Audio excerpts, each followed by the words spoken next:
please introduce yourself to the camera? I'm Robert.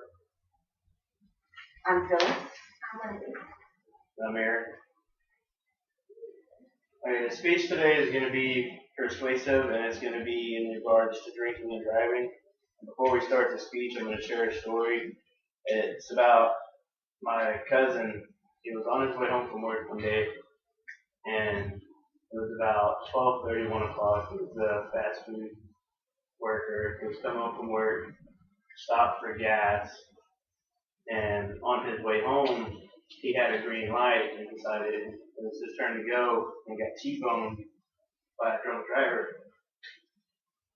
And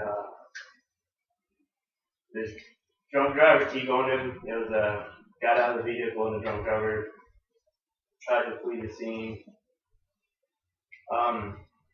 My cousin was stuck in the hospital for about 6 hours. He was on a life support because he was brain dead. But he wound up dying that night. So, don't drink and drive. Imagine that one bad decision you have made has cost someone else's life. You have taken away a father and a mother's daughter, a grandmother and a grandfather's granddaughter.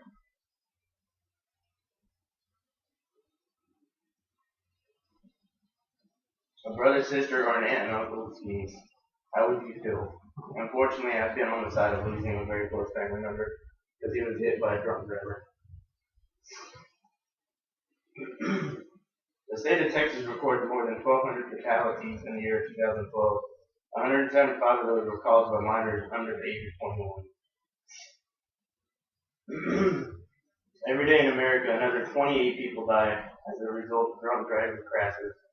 Drunk driving is an epidemic that continues to have severe and life-threatening consequences for those involved. If we simply take a few steps against drunk driving, we can help decrease this epidemic. Drunk driving occurs every day, and many lives are taken because of that person's choice. Every 52 minutes, on average, someone is killed in a drunk driving crash. 10,288 people in total in the year 2012. 900,000 people are arrested each year, and a third of those are repeat offenders. The annual cost of alcohol-related crashes totals more than $51 billion. An average drunk driver will drive drunk 87 times before being pulled over. And someone in the U.S. is killed by a drunk driver every 40 minutes. Roughly 3 in every 10 Americans will be involved in an alcohol-related collision at some point in their life. The deadliest drunk driving accident in the U.S. occurred in 1988 on Interstate 71 in Kentucky, when a drunk driver with a VAC level of .24 caused a head-on collision with a school bus. The crash and ensuing fire killed 27 people, most of them children, and injured 34 others. A few steps that we can go to help prevent drunk driving are as follows. 1, you can plan ahead, as in put money aside for a taxi, have a designated driver, have a backup designated driver.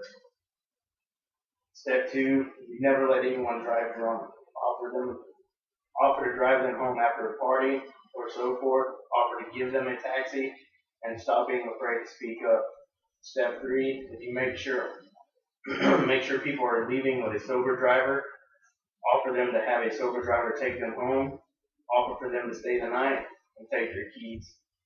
The decision you choose to make at the beginning of your night plans is the decision you will have to live with for the rest of your life. Be responsible and take initiative on not making the stupid decision by drinking and driving. If we could take the few steps it takes to not be that person, then we could change so many statistics. Friends, don't let friends drive drunk. Please take care of yourself and your friends.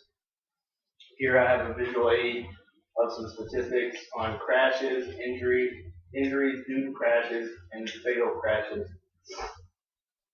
The numbers increase from fatal crashes all the way up just to regular crashes due to alcohol consumption during the accident. And it goes from the year 2000 all the way to 2006. And here we have a brief picture of a result of the drunk driver.